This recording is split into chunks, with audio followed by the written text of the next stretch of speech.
in the following audiobook, The 1002nd Tale of Scheherazade, by Edgar Allan Poe. The story delineates the eighth and last journey of Sinbad, the sailor, alongside the different secrets Sinbad and his team experience. The inconsistencies are then portrayed as commentaries to the story. While the king is unsure, with the exception of on account of the earth being maintained by a cow, of a blue shading, having horns 400 in number, that these puzzles are genuine. They are real current occasions, that happened in different spots during, or previously, Poe's lifetime. The story ends with the king in such disgust at the outlandish tales Scheherazade has just woven, that he has her executed the next day. Please subscribe to my channel if the story can bring in some waves of excitement.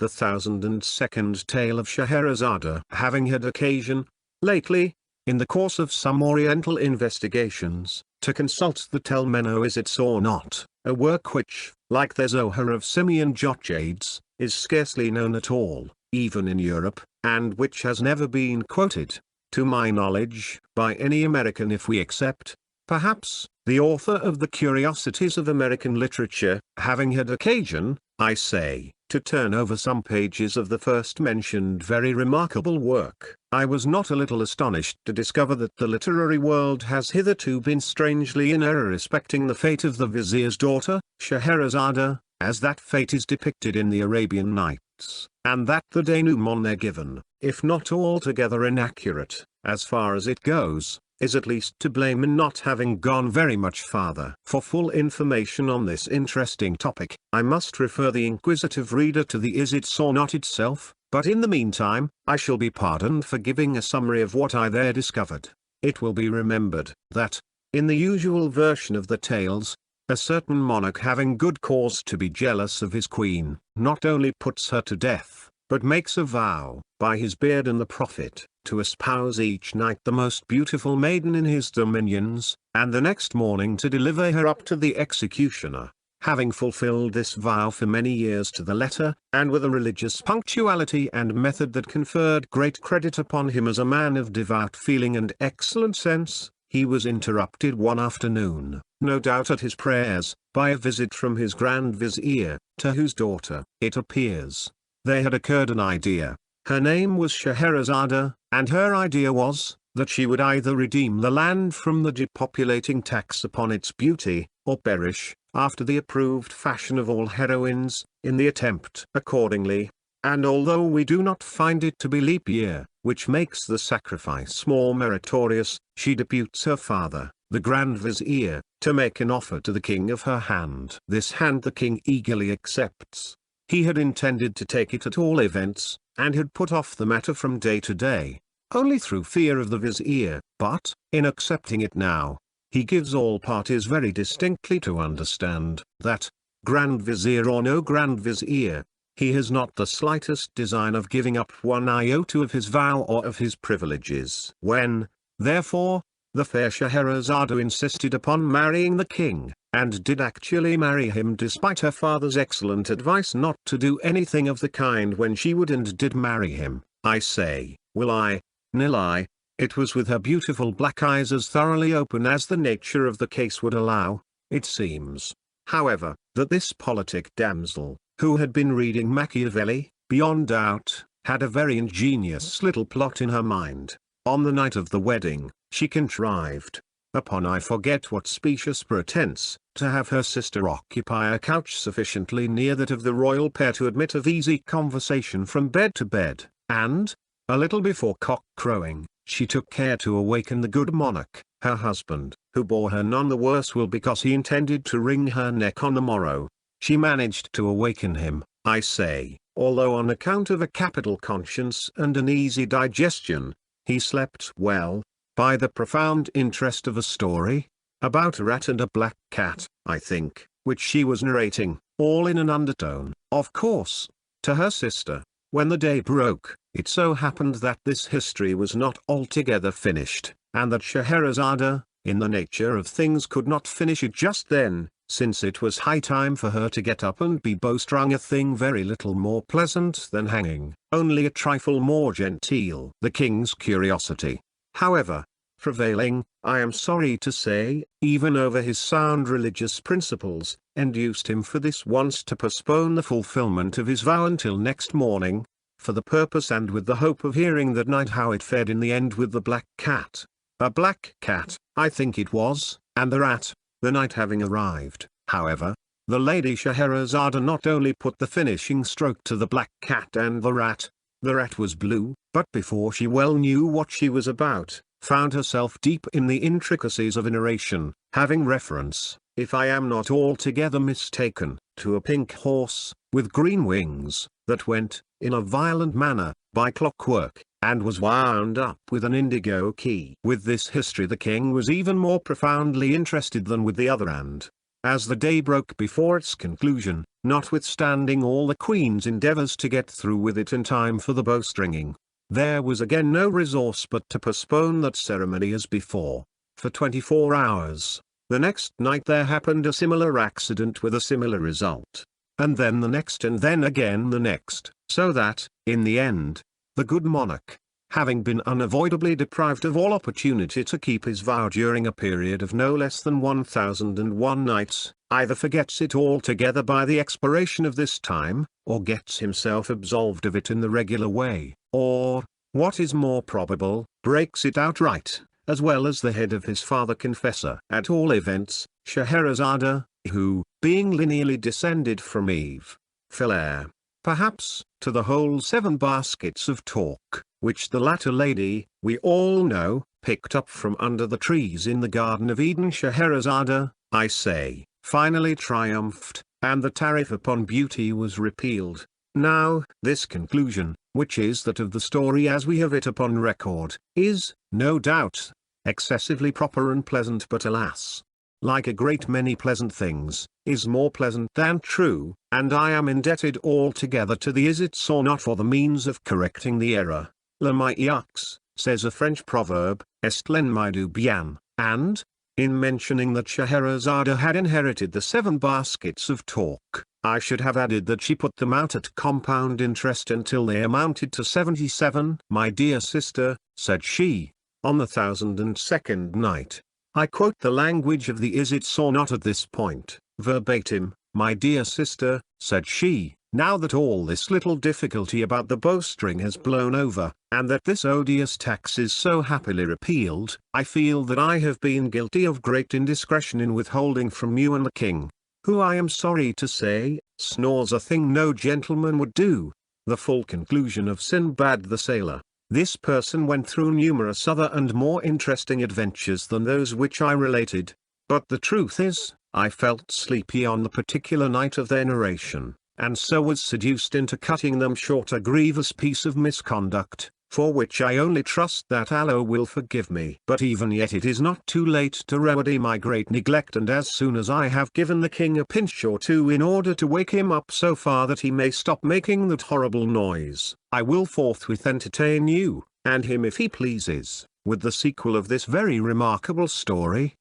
Hereupon the sister of Scheherazade, as I have it from the Isitsoornot, expressed no very particular intensity of gratification, but the king, having been sufficiently pinched, at length ceased snoring, and finally said, hum.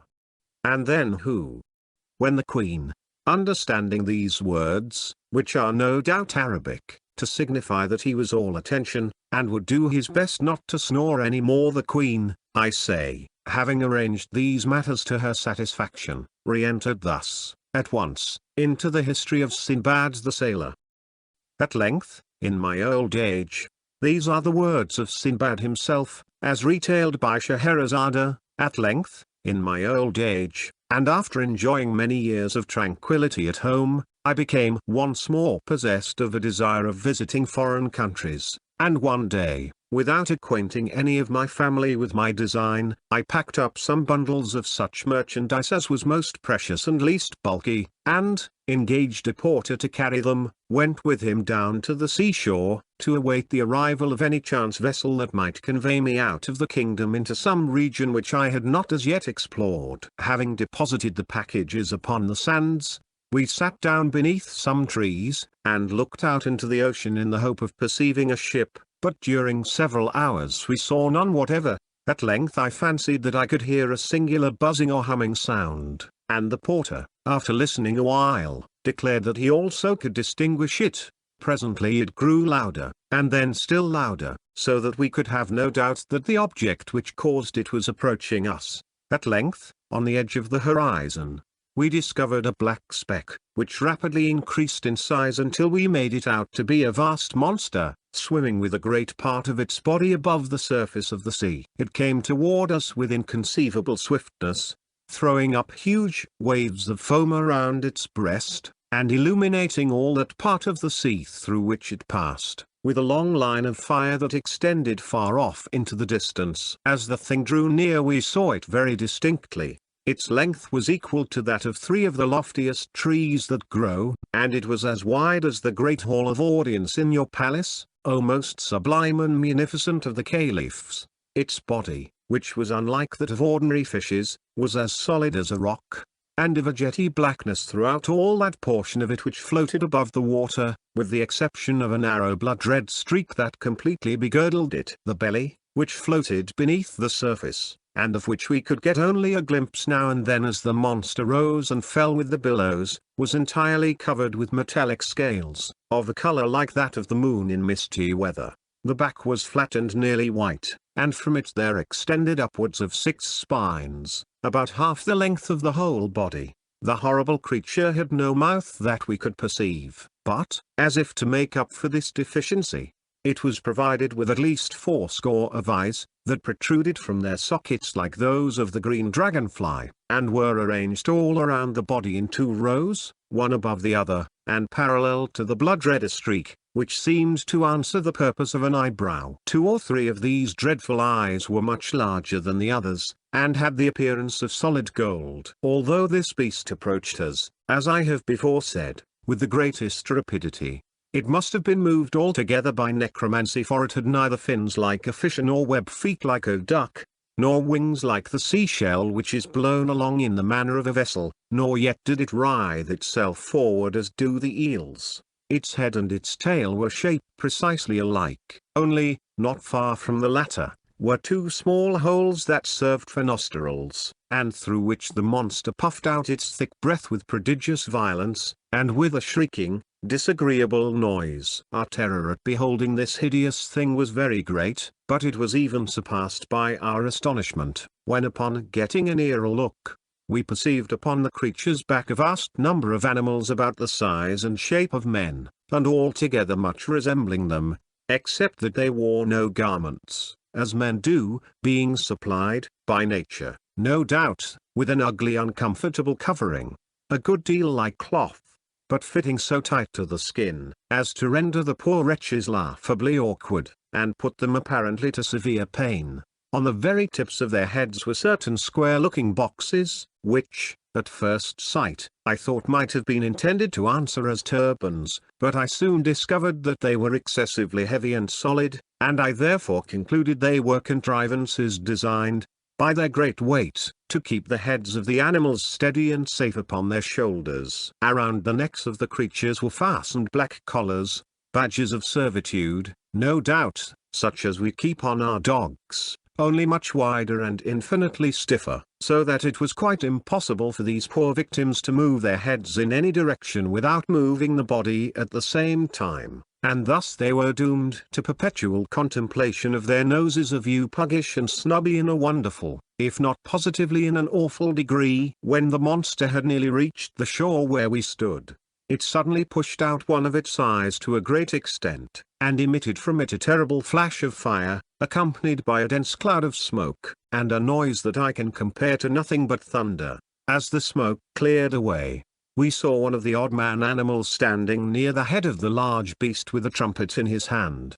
through which, putting it to his mouth, he presently addressed us in loud, harsh, and disagreeable accents, that, perhaps, we should have mistaken for language, had they not come all together through the nose. Being thus evidently spoken to, I was at a loss how to reply, as I could in no manner understand what was said, and in this difficulty I turned to the porter, who was near swooning through affright, and demanded of him his opinion as to what species of monster it was, what it wanted, and what kind of creatures those were that so swarmed upon its back. To this the porter replied, as well as he could for trepidation, that he had once before heard of this sea beast, that it was a cruel demon, with bowels of sulphur and blood of fire, created by evil genii as the means of inflicting misery upon mankind, that the things upon its back were vermin, such as sometimes infest cats and dogs, only a little larger and more savage, and that these vermin had their uses,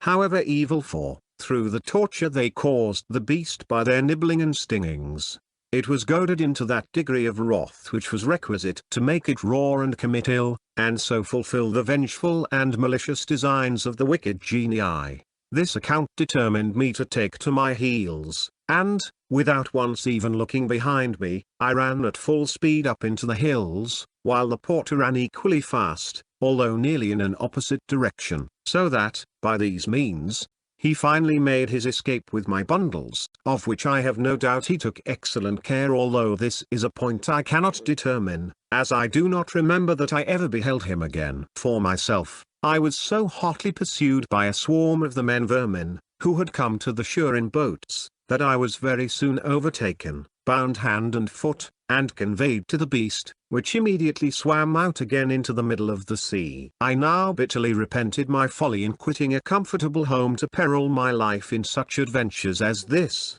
but regret being useless, I made the best of my condition, and exerted myself to secure the goodwill of the man-animal that owned the trumpet, and who appeared to exercise authority over his fellows. I succeeded so well in this endeavor that, in a few days, the creature bestowed upon me various tokens of his favor, and in the end even went to the trouble of teaching me the rudiments of what it was vain enough to denominate its language, so that, at length, I was enabled to converse with it readily, and came to make it comprehend the ardent desire I had of seeing the world. Washish squashish squeak, Sinbad, hey diddle diddle, grunt unt grumble, hiss, fiss, whiss, said he to me, one day after dinner. But I beg 1,000 pardons, I had forgotten that your majesty is not conversant with the dialect of the Cockneys, so the man-animals were called, I presume because their language formed the connecting link between that of the horse and that of the rooster. With your permission, I will translate,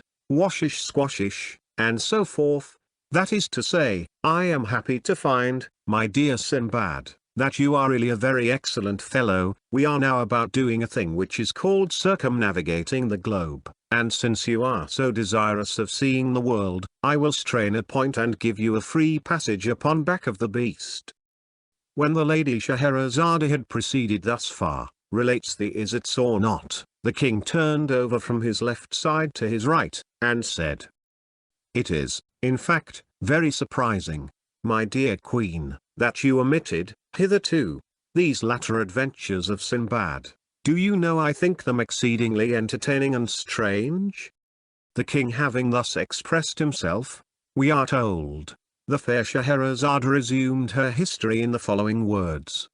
Sinbad went on in this manner with his narrative to the caliph. I thanked the man-animal for its kindness, and soon found myself very much at home on the beast, which swam at a prodigious rate through the ocean, although the surface of the latter is, in that part of the world, by no means flat, but round like a pomegranate, so that we went, so to say, either uphill or downhill all the time.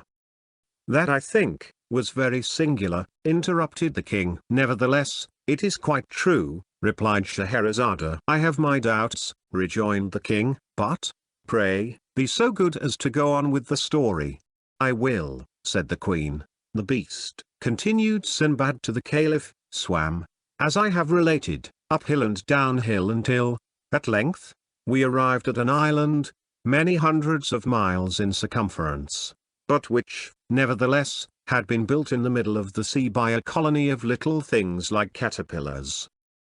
"Hum," said the king. "Leaving this island," said Sinbad, for Scheherazade, it must be understood, took no notice of her husband's ill-mannered ejaculation. "Leaving this island, we came to another where the forests were of solid stone, and so hard that they shivered to pieces the finest tempered axes with which we endeavored to cut them down." "Hum," said the king, again, but Scheherazade, paying him no attention, continued in the language of Sinbad. "Passing beyond this last island, we reached a country where there was a cave that ran to the distance of 30 or 40 miles within the bowels of the earth, and that contained a greater number of far more spacious and more magnificent palaces than are to be found in all Damascus and Baghdad. From the roofs of these palaces there hung myriads of gems, like diamonds, but larger than men, and in among the streets of towers and pyramids and temples, there flowed immense rivers as black as ebony, and swarming with fish that had no eyes."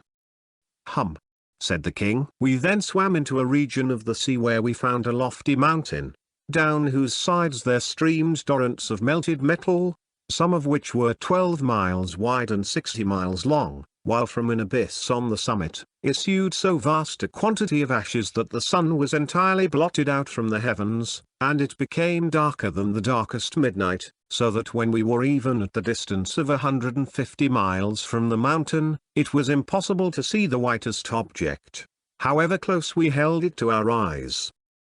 "Hum," said the king. "After quitting this coast, the beast continued his voyage until we met with a land in which the nature of things seemed reversed, for we here saw a great lake, at the bottom of which, more than 100 feet beneath the surface of the water, there flourished in full leaf a forest of tall and luxuriant trees." "Who," said the king, "some 100 miles farther on brought us to a climate where the atmosphere was so dense as to sustain iron or steel, just as our own does feather." "Fiddle-de-dee," said the king. Proceeding still in the same direction, we presently arrived at the most magnificent region in the whole world. Through it there meandered a glorious river for several thousands of miles. This river was of unspeakable depth, and of a transparency richer than that of amber. It was from 3 to 6 miles in width, and its banks, which rose on either side to 1,200 feet in perpendicular height, were crowned with ever-blossoming trees and perpetual sweet-scented flowers, that made the whole territory one gorgeous garden. But the name of this luxuriant land was the Kingdom of Horror, and to enter it was inevitable death. "Humphrey," said the king, "we left this kingdom in great haste, and, after some days, came to another, where we were astonished to perceive myriads of monstrous animals with horns resembling scythes upon their heads. These hideous beasts dig for themselves vast caverns in the soil, of a funnel shape, and line the sides of them with rocks, so disposed one upon the other that they fall instantly, when trodden upon by other animals, thus precipitating them into the monsters' dens, where their blood is immediately sucked, and their carcasses afterwards hurled contemptuously out to an immense distance from the caverns of death." "Pooh," said the king. Continuing our progress, we perceived a district with vegetables that grew not upon any soil but in the air. There were others that sprang from the substance of other vegetables, others that derived their substance from the bodies of living animals, and then again, there were others that glowed all over with intense fire, others that moved from place to place at pleasure, and what was still more wonderful, we discovered flowers that lived and breathed and moved their limbs at will and had, moreover, the detestable passion of mankind for enslaving other creatures, and confining them in horrid and solitary prisons until the fulfillment of appointed tasks.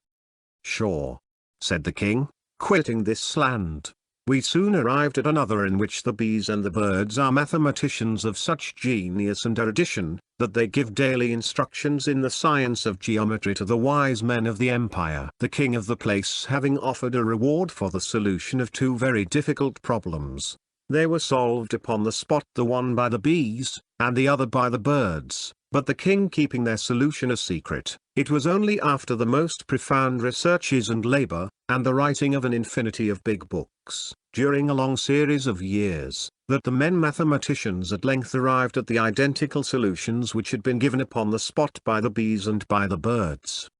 "Oh my!" said the king, "we had scarcely lost sight of this empire when we found ourselves close upon another, from whose shores there flew over our heads a flock of fowls a mile in breadth, and 240 miles long, so that, although they flew a mile during every minute, it required no less than 4 hours for the whole flock to pass over us, in which there were several millions of fowl."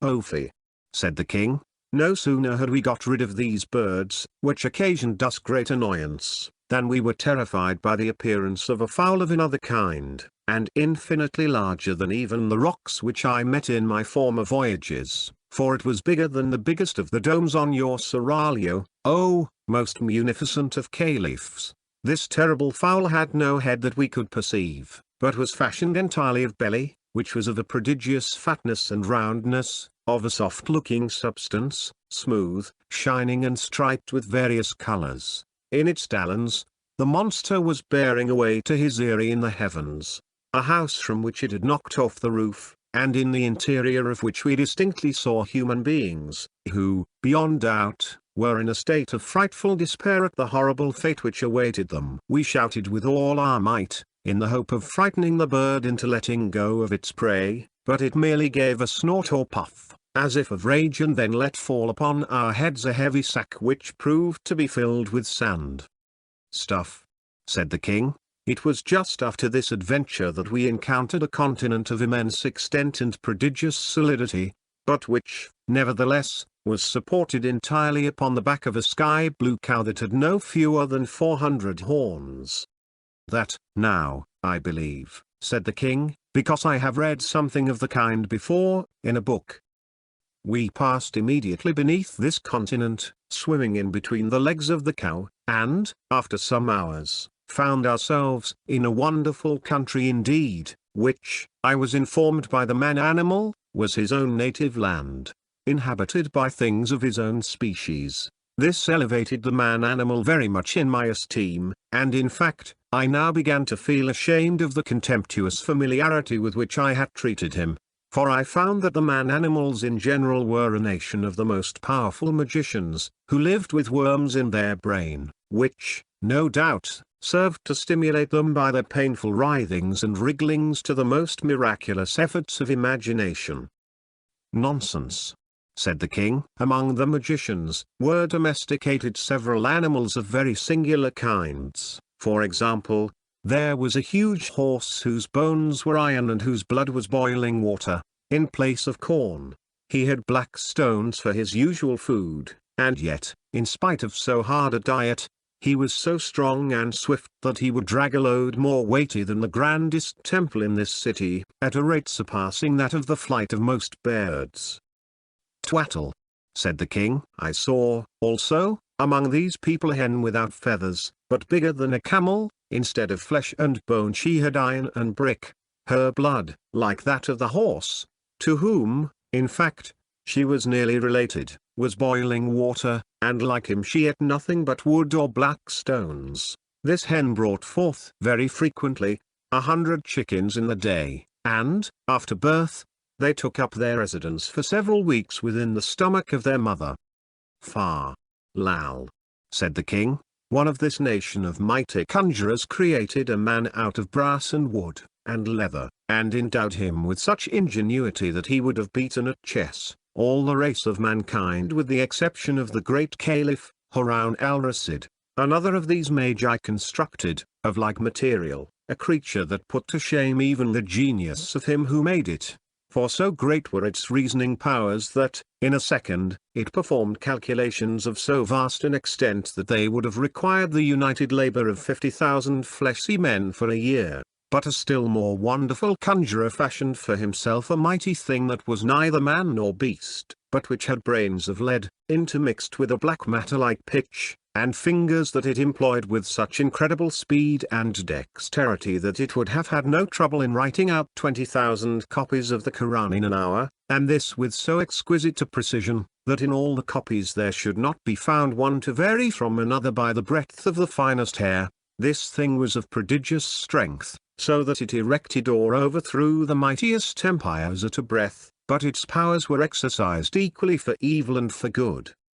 Ridiculous, said the king. Among this nation of necromancers there was also one who had in his veins the blood of the salamanders, for he made no scruple of sitting down to smoke his chibuk in a red-hot oven until his dinner was thoroughly roasted upon its floor. Another had the faculty of converting the common metals into gold, without even looking at them during the process. Another had such a delicacy of touch that he made a wire so fine as to be invisible. Another had such quickness of perception that he counted all the separate motions of an elastic body, while it was springing backward and forward at the rate of 900 millions of times in a second. Absurd, said the king. Another of these magicians, by means of a fluid that nobody ever yet saw, could make the corpses of his friends brandish their arms, kick out their legs, fight, or even get up and dance at his will. Another had cultivated his voice to so great an extent that he could have made himself heard from one end of the world to the other. Another had so long an arm that he could sit down in Damascus and indite a letter at Baghdad, or indeed at any distance whatsoever. Another commanded the lightning to come down to him out of the heavens, and it came at his call, and served him for a plaything when it came. Another took two loud sounds and out of them made a silence. Another constructed a deep darkness out of two brilliant lights. Another made ice in a red-hot furnace. Another directed the sun to paint his portrait, and the sun did. Another took this luminary with the moon and the planets, and having first weighed them with scrupulous accuracy, probed into their depths and found out the solidity of the substance of which they were made. But the whole nation is, indeed, of so surprising a necromantic ability, that not even their infants, nor their commonest cats and dogs have any difficulty in seeing objects that do not exist at all, or that for 20 millions of years before the birth of the nation itself had been blotted out from the face of creation. Preposterous, said the king. Their wives and daughters of these incomparably great and wise magi, continued Scheherazade, without being in any manner disturbed by these frequent and most ungentlemanly interruptions on the part of her husband. Their wives and daughters of these eminent conjurers are everything that is accomplished and refined, and would be everything that is interesting and beautiful, but for an unhappy fatality that besets them, and from which not even the miraculous powers of their husbands and fathers has, hitherto, been adequate to save. Some fatalities come in certain shapes, and some in others, but this of which I speak has come in the shape of a crotchet. A what? Said the king. A crotchet, said Scheherazade. One of the evil genii, who are perpetually upon the watch to inflict ill, has put it into the heads of these accomplished ladies that the thing which we describe as personal beauty consists altogether in the protuberance of the region which lies not very far below the small of the back. Perfection of loveliness, they say, is in the direct ratio of the extent of this lump. Having been long possessed of this idea, and bolsters being cheap in that country, the days have long gone by since it was possible to distinguish a woman from a dromedary. Stop, said the king. I can't stand that, and I won't. You have already given me a dreadful headache with your lies. The day, too, I perceive, is beginning to break. How long have we been married? My conscience is getting to be troublesome again. And then that dromedary touch. Do you take me for a fool? Upon the whole, you might as well get up and be throttled. These words, as I learn from the Isitsoornot, both grieved and astonished Scheherazade, but, as she knew the king to be a man of scrupulous integrity, and quite unlikely to forfeit his word, she submitted to her fate with a good grace. She derived, however, great consolation, during the tightening of the bowstring, from the reflection that much of the history remained still untold, and that the petulance of her brute of a husband had reaped for him a most righteous reward, in depriving him of many inconceivable adventures.